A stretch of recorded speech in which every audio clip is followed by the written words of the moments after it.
Well, hello there, and welcome to another Friday with the family, and happy Orange Friday, as always.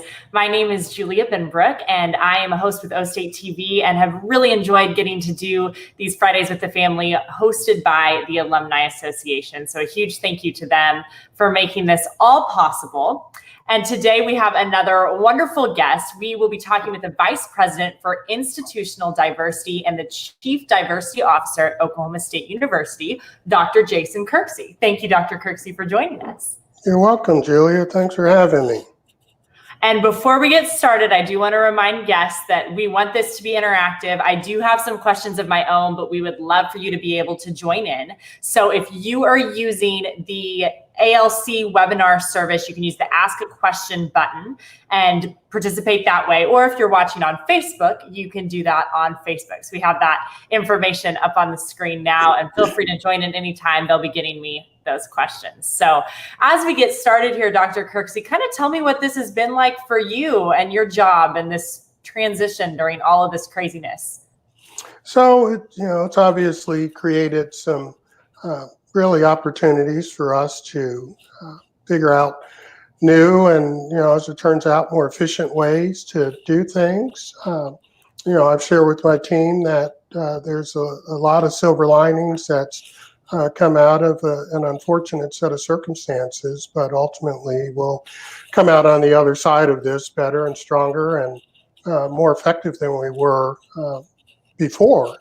So it's really, taught us and taught me how to use some of the technologies. As a professor, I love chalkboards and didn't like whiteboards. And so now I have to get used to, Zooming and Microsoft Teams and webinars, but it's been really good. And, certainly from a division team perspective, I've always had a wonderful team, and I realize that, and this has just exacerbated that feeling, the level of innovation and creativity. Some of our programs as front-facing programs work with middle school, high school students in rural areas, and so some of the innovative ways that our team has figured out to communicate with the school personnel and the students in the program and parents has really been just for me outstanding to watch, and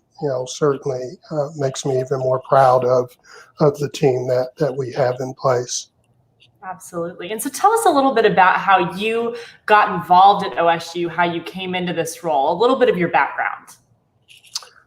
So I came to OSU in August of '85. I was a walk-on football player, so I grew up in inner city Denver. So if you know Denver, I grew up right on the corner of 34th and York and literally lived on the corner. And so it was probably one of the busiest residential corners in Northeast Denver. And so I wanted to play Big 8 football and was the University of Colorado didn't, at that time, recruit a lot of students out of the Denver public school system. And my grandmother lived in Okmulgee, my maternal grandmother, and my middle brother. I have two older brothers. My middle brother had thought about coming to Oklahoma State, and they both ended up going to Jackson State and HBCU in Jackson, Mississippi. And so I had at least some familiarity with Oklahoma State. And so as I looked back then, they would let anybody walk on, obviously, as the case was with me, very different than it is today. And so I decided to venture to Stillwater. I'd never seen the campus, and came out and walked on, and that's kind of how I got here. Well, and so it sounds like you were very involved when you were back on campus. You also have a daughter that's been very involved, just gave up her duties as SGA president. Take a second, brag on her for a bit, because I know she's accomplished a lot there on campus. Yeah, we're certainly very, very proud of Caitlin, and Garrett, our son, just finished his first year here as well, and so we're very, very fortunate to have two incredible children, and very, very proud to say second generation members of the OSU family. Both my wife and I are alums, but yeah, Caitlin's experience this past year as student body president has been one that she certainly characterizes as memorable. And, as a parent, it's been interesting to watch. And, I had to remind her at times that we don't give degrees in student government. We only give degrees in academic programs, but she did wonderful, had a great year, and enjoyed the experience, and obviously did well academically, as did Garrett, and so we're very, very proud of them. It couldn't ask for better children, and it's just been wonderful. But it's been enjoyable to see her grow and learn from this experience, and really make her even stronger. So it's been neat. She did a great job with her graduation comments and the celebration video. So that was awesome. Well, what is the mission of institutional diversity, and how has it grown since its establishment at OSU in 2005? So the division itself, as you mentioned there, was created in 2005. What a lot of people don't know, Julia, is that the position had existed for more than a decade prior to that. So it was an associate vice president for multicultural affairs. And so there were a couple of predecessors. I think the first was Dr. Greg Washington, and then followed by Dr. Earl Mitchell. And then when the division was formally created in 2005, it was at that time the oldest comprehensive executive level division committed to diversity and inclusion across the Big 12, and one of the few in the country. And so Oklahoma State was ahead of the curve in a lot of ways, and still is, that oftentimes people are surprised about and don't really think about. But our mission, the long version, is to create environments that are open and welcoming, respect and value, and accommodate every member of the OSU community, as well as visitors to campus. The short elevator speech that I always use, Julia, is it's about opportunities, successes, and contributions. So the division helps Oklahoma State create opportunities in alignment with its land grant mission, in ways that historically we haven't been very strong at, particularly in terms of recruiting, retaining, graduating, hiring, promoting underrepresented, underserved, marginalized students, faculty, and staff.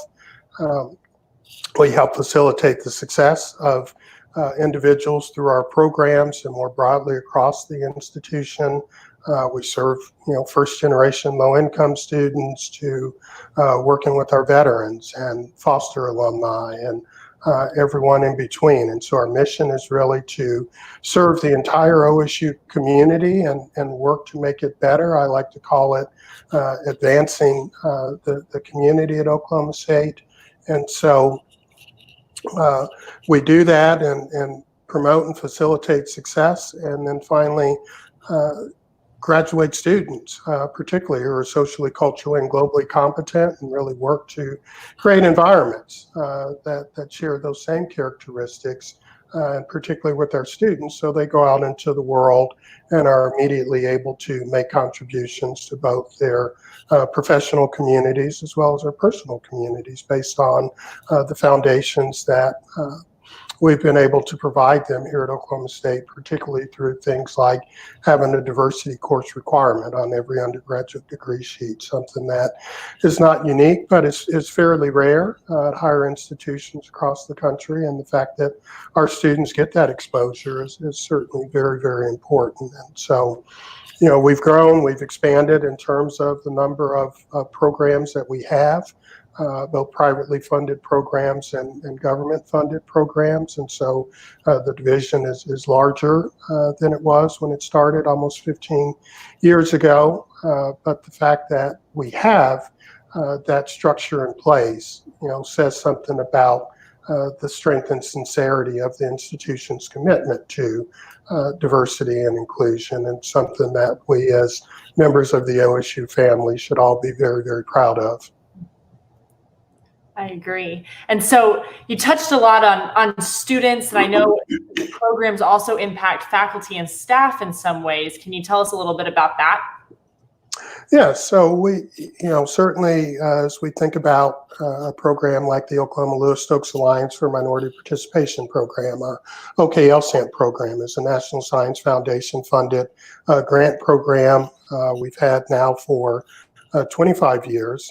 Has been just a remarkable program in terms of its impact on supporting and, again, facilitating the success of underrepresented students in STEM disciplines. And so faculty serve as mentors in that program. And so obviously the success and the undergraduate research experiences that students get aren't possible without the support of faculty. And so faculty play a critical role in our programs. Our McNair Scholars Program, one of the Department of Ed trio programs we have, faculty serve as mentors to those 25 undergraduate students and helping them learn the process of doing research and preparation for advanced degrees. And so faculty play a vital role in the everyday engagement and overall success of our programs. And then finally, in fact, I just finished the call right before this,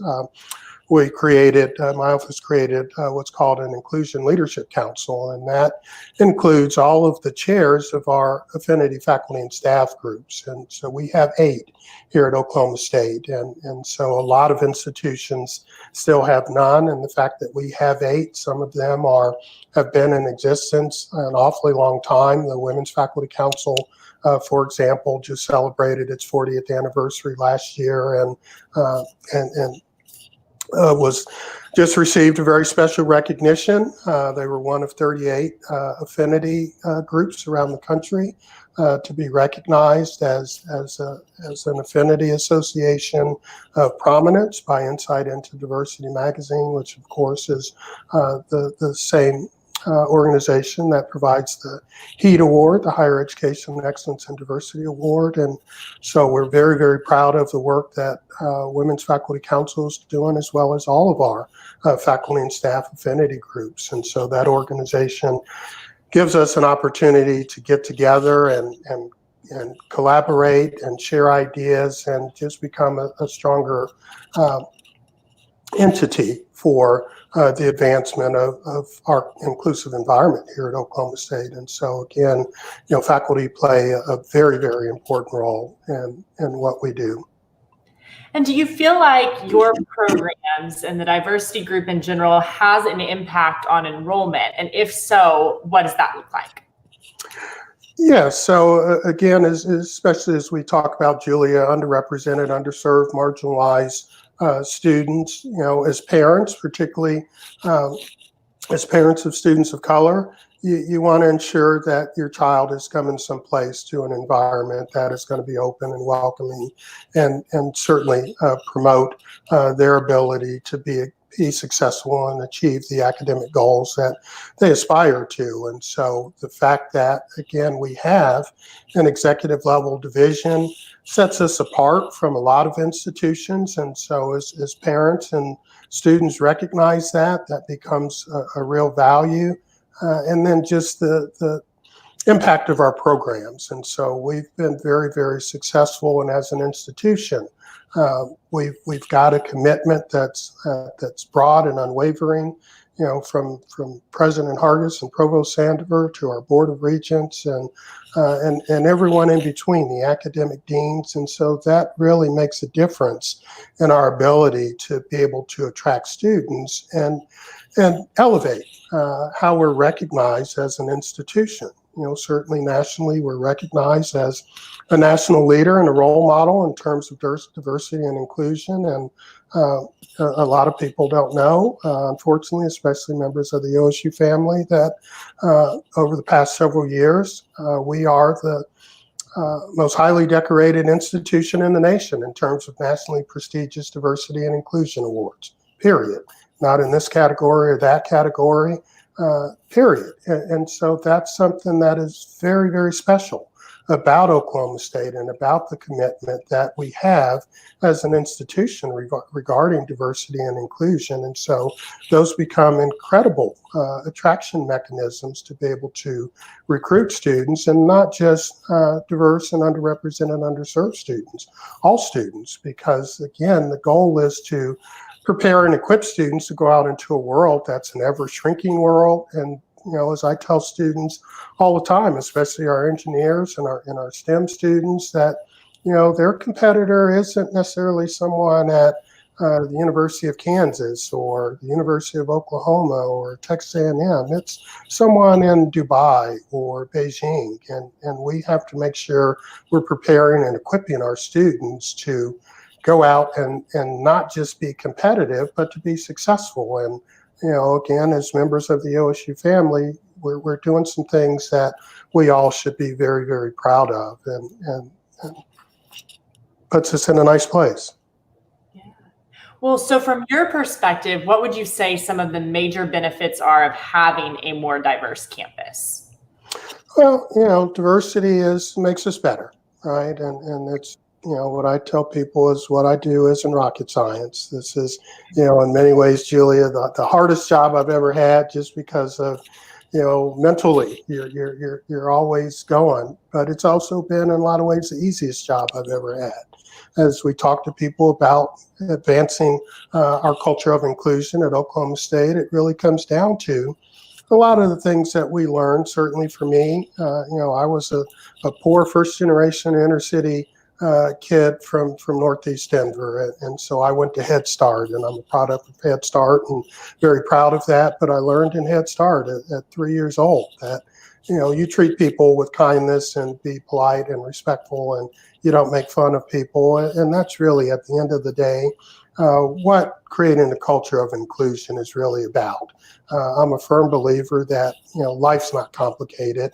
We tend to complicate it. Life itself is pretty simple. And, in terms of diversity and inclusion and how we approach it, it's in that vein. I tell a lot of my colleagues, I've been doing a lot of CDO calls, obviously Chief Diversity Officer calls during this set of circumstances. And, I shared with them for years that, too often we spend our efforts being firefighters. And, I've really prided myself on the 11 years I've been in this role as really being a fire prevention expert. And so as we're proactive and engaging and reaching out and building relationships, right, the need to have the 5 alarm fires aren't as frequent. Doesn't mean they don't happen, they do.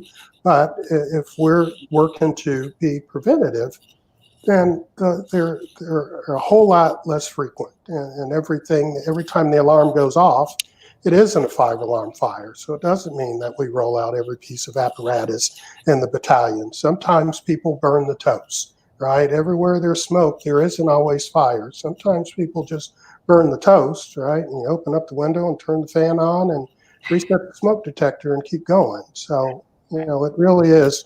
And that's not to make light of it. We deal with serious issues, but, nothing that we deal with is incredibly complex and complicated. It's just a matter of taking a step back, looking at the broad view of it. I always tell my team, right, it's important to see the whole board, right, and be thinking 2 and 3 moves ahead, not just about the next move. And, as we do that, good things happen. And again, we've been very, very fortunate here at Oklahoma State to, again, be recognized and enjoying a level of success. We still have lots of work to do and are committed to doing it. But again, as members of the OSU family, we can feel very, very good about what's happening at Oklahoma State University, and having tremendous leadership from the president. I tell people my title is formally the Chief Diversity Officer, but he really is our Chief Diversity Officer and has been incredibly supportive and engaged in the things we do, and that obviously makes all the difference. What would be your advice to, say, a freshman student that didn't come from a very diverse background and learning to embrace different cultures, different backgrounds, different people as they come to campus? Yeah, so again, I'd say it's very simple. I tell students all the time, you've got to study abroad on campus every day. right? We have students from over 100 different countries. I think every state or 49 of the 50 states. It's just a matter of walking up and introducing yourself to people, right? You've got to be willing to put yourself out there and be courageous, and right. And that's not something incredibly hard or difficult. Introduce yourself to somebody sitting to the left or the right of you in your class that first day on campus. Make friends. This is, as I tell students, these are the absolute best years of your life. The 6 years I spent here at Oklahoma State, 4 as an undergrad and 2 as a grad student, were absolutely the best years of my life. As I look back on them, I met my wife here in 1987, so Sunday, August 30th, 1987. I still remember and will never forget, but this is a place that truly is a very special place, and obviously I have a great affinity to it. But I have a great affinity to it because it poured something in me when I got here as that poor first generation inner city Black kid from Northeast Denver that wasn't required. And so I was surrounded by people who took an interest in me and engaged in some efforts and sometimes some extraordinary efforts to motivate, to inspire, to give me a boot in the pants when I needed it. And 35 years later, here I sit, and I tell people all the time, it's a testament, and my journey really epitomizes what's possible at Oklahoma State. And so to that first year student sitting in the classroom or thinking about coming to Oklahoma State, reach out and engage. And I talk a lot in classes. I specialize in minority politics and political science, and I always talk to my students about popping back the blinders, right? We're all socialized and have life experiences, and that's what we bring to college. And so for me, right, I grew up in pretty much predominantly African-American low-income community in Denver, and that's what I came to college with. And so it was up to me to pop back the blinders and learn and grow and expand my base of knowledge and understanding, and be willing to engage and interact with others who were different from me. Because at the end of the day, that new class coming in has one goal, and that one goal is to leave Oklahoma State University with the degree. And so certainly everything that happens in between as we help you grow and evolve as an individual, as a student, and strengthen your allegiance to the OSU family, it's all right there. And the best thing about it all, Julie, is it's free. Right? It doesn't cost a thing except some conversation or, I'm shy. Well, here's your chance to, right, expand your comfort zone and become less shy. And, but again, the fact that it's free really, really makes it even that much more special. How'd you meet your wife? You said you met her at college. Did you meet her in class or walking around campus? So I lived in Stout Hall, the old Stout Hall, back when there was no air conditioning. So in case, people didn't know that. There didn't used to be air conditioning in Stout Hall. But she had come over to visit a friend and that she knew she transferred from a junior college. And so he was in my room, and so she came down, and a couple of days later, we went out that was a Sunday night. Tuesday night, we went to Brahms and got ice cream, and rest is history. I love a good OSU love story. That's always great. That's fun. Well, what can alumni do to support your department's efforts? Certainly in terms of alumni engagement and support, we just wrapped up a 5-year capital campaign and have now embarked on a 2-year campaign as part of the Brighter Orange, Brighter Futures campaign. And so alumni who are passionate about helping students be successful, particularly students who may not have had the same opportunities to come to college as well equipped or have the necessary resources to be successful, being engaged in those campaigns. And so we have an excellence in Diversity and Inclusion Fund that provides my office access to dollars to help support students in emergency circumstances similar to what we're in. And, over the years, we've provided all kinds of resources to students. Oftentimes we have students come and spend 4 years here and get ready for a job interview and don't have a suit. And so things as simple as that, or, we have students win awards and go to receptions and, you don't have a collared shirt. And so being able to provide those types of resources for students and being able to partner with alumni to get those levels of support. And then obviously, scholarship dollars make a huge difference, and not only helping us be able to attract students to Oklahoma State, but also in retaining them. And so being able to provide those scholarship dollars is integral to the overall success of our students, because as we know, the cost of the college education isn't the same as it was when I came in 1985. And, the amount of dollars that we get allocated is not the same as it was. And so having that private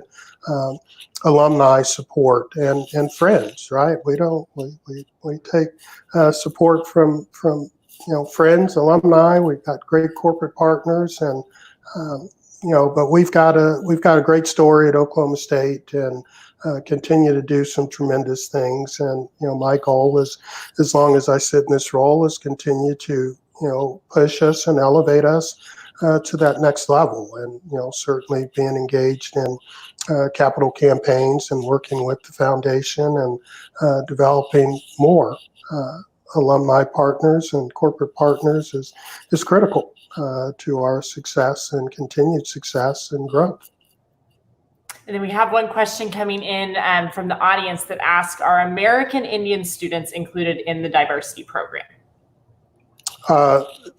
American Indian students are considered underrepresented minorities, so they're a protected class by law. The university has the Center for Sovereign Nations that we established a couple of years ago, which again helps elevate our commitment to diversity and inclusion. And so that center is a separate center that's focused on promoting the advancement and success of our Native American students here at Oklahoma State University. Well, thank you so much, Dr. Kirksey. I know you are a busy man, so we appreciate you taking the time, and thank you for all you do for campus and just making it a better place for all of us there. We really appreciate it. Well, you're very kind. Thank you. You're very welcome. And before we go, I do have a few comments. We have a very exciting Friday with the family planned for next week. We will be visiting with Kurt Carter, who served as Pistol Pete during the 1980-81 academic year. He'll be sharing his experiences serving as OSU's mascot and a lot of fun history about Pistol Pete. So that will be fun. You can find a link to register for next week's Friday with the Family now on cowboy.family website. Thank you guys so much for joining us. Thank you again to Dr. Kirksey. I'm Julia Bimbrook. We appreciate it. Happy Orange Friday and stay safe, everyone.